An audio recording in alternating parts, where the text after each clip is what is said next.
Bonjour à tous, voici le 4e épisode de notre série L'œil du Zyklon.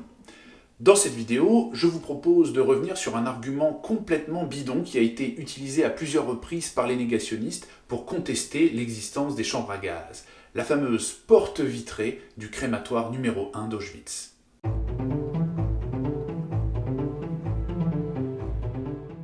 Dans sa vidéo intitulée « Le problème des chambres à gaz », Robert Faurisson utilise une photographie prise dans la chambre à gaz du Créma 1, le crématoire numéro 1 d'Auschwitz.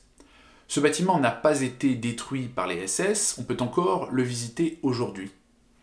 On aperçoit au fond de la pièce une porte vitrée. Or, cette porte vitrée ne garantissait pas l'étanchéité de la pièce car elle pouvait être facilement brisée de l'intérieur.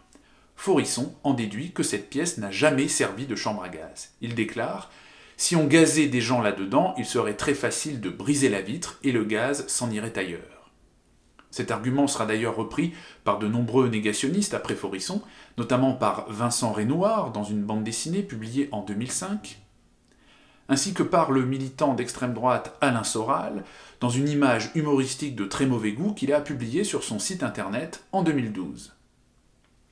Mais cet argument est complètement stupide. En réalité, la porte vitrée dont parle Faurisson n'a jamais fait partie de la chambre à gaz. Elle se trouvait dans une salle de lavage attenante à la chambre à gaz.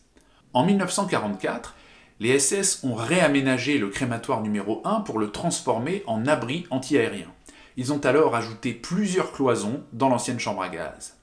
Après la guerre, lorsque les Polonais ont voulu reconstituer le bâtiment d'origine, ils ont abattu ces cloisons.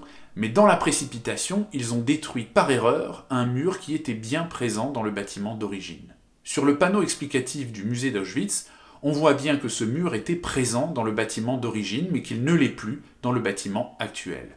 Donc la porte vitrée mentionnée par Faurisson ne constitue absolument pas un argument sérieux pour contester l'existence de la chambre à gaz du Créma 1. On peut faire dire ce que l'on veut à une photographie. Quand on fait de l'histoire, pour bien comprendre le sens d'une photographie, il faut impérativement la confronter à d'autres sources. À bientôt pour un nouvel épisode.